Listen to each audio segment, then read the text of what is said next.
যে ব্যক্তি কবরে 3টা প্রশ্নের জবাব দিতে পারবে না, রাসূলুল্লাহ সাল্লাল্লাহু আলাইহি সাল্লাম বলেন আল্লাহ তাআলার পক্ষ থেকে বলা হবে কাযাবা আবদি, আমার বান্দা নাফরমান মিথ্যা বলেছে। আফরিশুহু মিনান নার ওয়ালবাসুহু মিনান নার ওয়াফতাহু লাহু বাবান ইলান নার, তার জন্য জাহান্নামের বিছানা বিছিয়ে দাও, জাহান্নামের পোশাক পরিয়ে দাও, জাহান্নাম বরাবর দরজা খুলে দাও। নাউজুবিল্লাহ। ফেরেশতারা এই 3টা কাজ করবে। প্রথম, এই হলো এক গ্রুপের কাজ। ওনারা এই জাহান্নামের বিছানা, জাহান্নামের পোশাক আর জাহান্নামের বরাবর দরজা খুলে দিবে। এই হলো একটা। হলো 2 নাম্বার, আল্লাহ রাসূল সাল্লাল্লাহু আলাইহি ওয়াসাল্লাম বলেন এই নাফরমানের কবরে এরপরে একজন ফেরেশতা আসবে। সেই ফেরেশতা এসে ইউদরাবু লাহু বিমিতরাকাতিম মিন হাদিদ, লোহার একটা মুগুর, লোহার একটা হাতুড়ি দিয়ে এই নাফরমানকে একটা আঘাত করবে। দরবাতান বাইনা উদুনাইহি, আঘাতটা 2 কান বরাবর মাঝখানে। নবীজি বলেন ফায়াসিহু সাইহাতান, বেঈমান তখন কবরে একটা চিৎকার মারবে। ইয়াসমাউহা মান ইয়ালিহি ইল্লা সাকালাইন, মানুষ এবং জিন ব্যতীত আল্লাহর সমস্ত সৃষ্টি নাফরমানের চিৎকারটা শুনতে পাবে। এইভাবে ফেরেশতা তাকে আঘাত করতে থাকবে। এবং হাদিসে আছে আল্লাহ রাসূল বলছেন ওই ফেরেশতার বৈশিষ্ট্য হলো ওহুয়া আ'মা ওয়া আসাম্মু, এই ফেরেশতাটা অন্ধ এবং কানে শুনে না। এই যে আঘাত করতেছে, সে কানেও শুনে না, চোখেও দেখে না। তার মানে এই বেঈমান যত চিল্লানি চিল্লাক, ফেরেশতা চোখেও দেখে না, কানেও শুনে না, উনি ওনার ডিউটি পালন করেন। 3 নম্বরে হলো আল্লাহ নবী সাল্লাল্লাহু আলাইহি ওয়াসাল্লাম বলেন কোন নাফরমান পাপীর কবরে ফেরেশতারা রেখে যাওয়ার সাথে সাথেই কবর, ওই যে বললাম ইমানদারের কবর, নেককারের কবর 70 গজ প্রশস্ত করে দেওয়া হয়েছে। আর এই বেঈমানের কবর দুনিয়ার মানুষও যে দূর খুঁড়ছিল, কবর বানাইছিল, এর দূরও না, তাকে কবরের মাটি তারে একবার সংকীর্ণ করে ফেলবে, চাপ দিবে। এই চাপে ডান পাশের মাটি বাম দিকে চলে আসবে, বাম দিকের মাটি ডান দিকে চলে আসবে। আল্লাহ নবী সাল্লাল্লাহু আলাইহি ওয়াসাল্লাম বলেন, আহা, নবীজি বলেন, এই উদাহরণ দিয়ে বুঝাইছেন, ডান পাশের মাটি যখন বাম দিকে, বাম দিকের মাটি ডান পাশে, তো ডান পাশের হাড্ডি, পাঁজরের হাড্ডি, এই যে ছাটনার হাড্ডি নি কয়, এটা কি হাড্ডি কয়, পাঁজরের ছাটনার হাড্ডি, এগুলা ভাঙ্গা এই বাম দিকে ঢুকে যাবে, বাম দিকের গুলো ডান দিকে ঢুকে যাবে। রাসূলুল্লাহ বুঝাই দিয়েছেন হাত্তা তাখতালিফা আদলাউহু, এই যে শব্দটা এরকম, এই যে ভাই দেখেন এই 2 আঙ্গুল যেভাবে একটা আরেকটার ভিতরে ঢুকে গেছে, খোদার কসম রাসূল বলছে 2 পাশের হাড্ডি এভাবে একটা আরেকটার ভিতরে ঢুকে যাবে। রাসূলুল্লাহ সাল্লাল্লাহু আলাইহি সাল্লাম বলেন এভাবে নাফরমানের কবরে আযাব হতে থাকবে। প্রিয় বন্ধু আমার, আল্লাহ রাসূল সাল্লাল্লাহু আলাইহি সাল্লামের এরকম অসংখ্য হাদিস দ্বারা প্রমাণিত কবরে আযাব হবে। রাসূলুল্লাহ সাল্লাল্লাহু আলাইহি ওয়াসাল্লামের সাহাবী হযরত বারা ইবনে আযিব রাদিয়াল্লাহু তাআলা আনহু, তিনি বর্ণনা করছেন, আমার কাছে একটা আরবি কিতাব আছে আত-তাযকিরা, ইমাম কুরতুবীর কিতাব, আখিরাত সম্পর্কিত, ওইখানে কিতাবের মধ্যে আছে। হযরত বারা ইবনে আযিব বলেন আমরা একদিন নবীজির সাথে এক সাহাবীর জানাজা পড়তে গেছিলাম। জানাজা পড়তে গিয়ে নবীজি ওই সাহাবীর কবরের সামনে গিয়া প্রথম দাঁড়াইছেন, খালি কবরটা, তখনও কবর জানাজা পড়ায় নাই। তো তিনি বলেন আল্লাহ নবী কবরের দিকে তাকায়া অজরে অনেকক্ষণ কাঁদছেন নিজে। হযরত বারা ইবনে আযিব বলেন আমরাও নবীজির সাথে কাঁদতে শুরু করলাম, নবীও কাঁদে, আমরাও কাঁদলাম। কিছুক্ষণ পরে নবীজি কান্না থামাইয়া চোখ মুছতে মুছতে বললেন ইয়া ইখওয়ানি লিমিসলি হাদা ফাআইদু, এই বাক্য, আমার বন্ধুরা, আমার সাথীরা, লিমিসলি হাদা আইদু, এই কবরের জন্য তোমরাও প্রস্তুতি নাও, এই কবরের জন্য তোমরাও রেডি হও। আজ আমার এই সাহাবীকে দাফন করা হবে, এই আজ কিংবা কাল একদিন আমাদেরকে ওই কবরে যেতে হবে, রেডি হও। এভাবে নবীজি কাঁদছে। বাস্তবতা হলো আসলে আল্লাহর কোরআন মানুষের হেদায়েতের জন্য, জিন্দেগি পরিবর্তনের জন্য।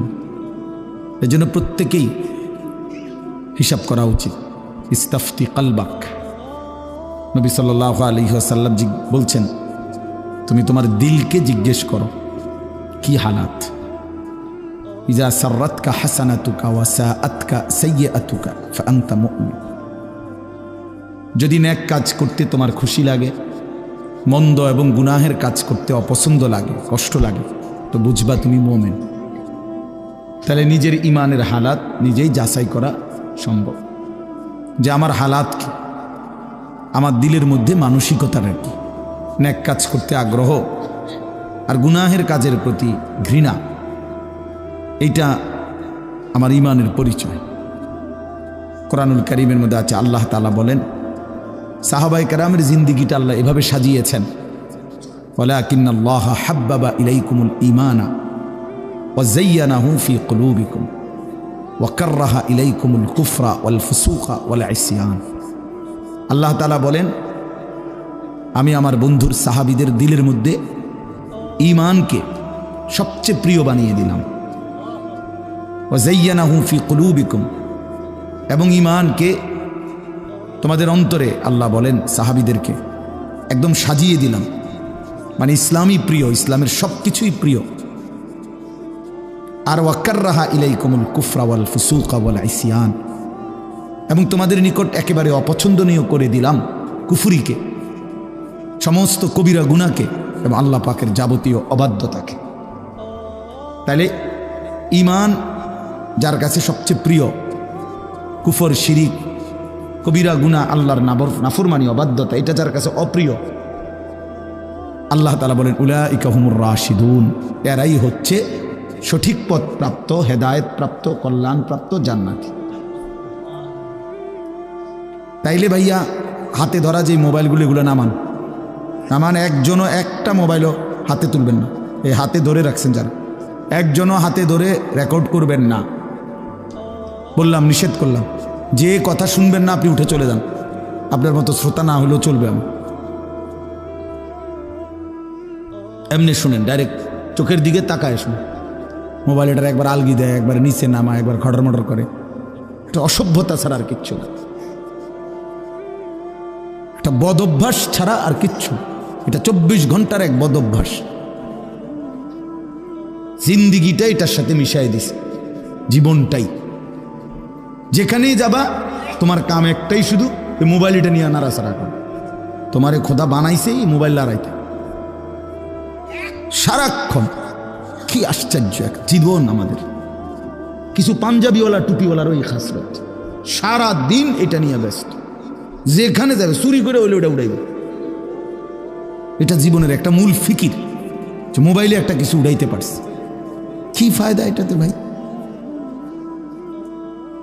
কি বরকত এটাতে?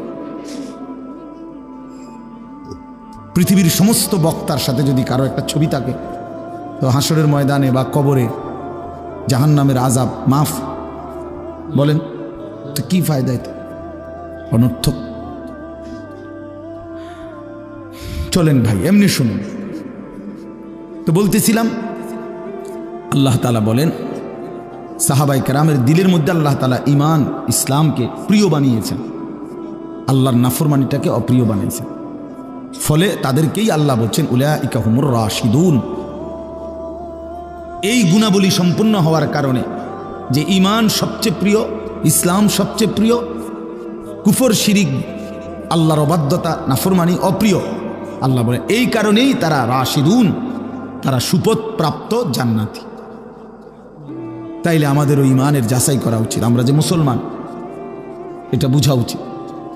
আমি যে মুমিন, আসলে ঈমানের কোনো স্বাদ, মজা, ঈমানের কোনো পরিচয় আমার মধ্যে আছে কিনা এটা দেখা উচিত। রাসূলুল্লাহ সাল্লাল্লাহু আলাইহি সাল্লাম বলছেন সালাসুন মান কুন্না ফিহি ওয়াজাদা হালাওয়াতাল ঈমান। তিনটি বিষয় এমন আছে যার মধ্যে থাকে সেই ঈমানের স্বাদ, মজা পেয়ে গেল, তার ঈমান মজাদার। এর মধ্যে একটি হলো আইয়াকুনাল্লাহু ওয়া রাসূলুহু আহাব্বা ইলাইহি মিম্মা সিওয়াহুমা। আল্লাহ এবং তার রাসূল জগতের সব কিছুর চাইতে তার কাছে প্রিয়। এই হলো এক। ওয়া আন ইউহিব্বাল মারউ লা ইউহিব্বুহু ইল্লা লিল্লাহ। এবং যে ব্যক্তি কোনো মানুষকে ভালোবাসলো শুধুই আল্লাহর জন্য, শুধুই আল্লাহর জন্য।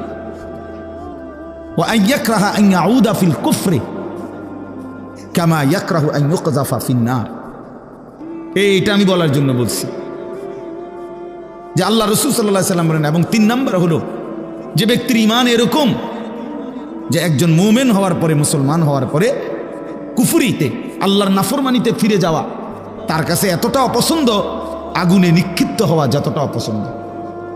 ইচ্ছা করে যেমন কোনো মানুষ সজ্ঞানে সুস্থ মাথায় আগুনে ঝাঁপ দিতে চায় না, মোমেন ঠিক এরকম আল্লাহর নাফরমানি ইচ্ছা করে সজ্ঞানে করতে চায় না। এমন যার হালাত, তার ইমান মজাদার ইমান, সেই ইমানের স্বাদ পেল।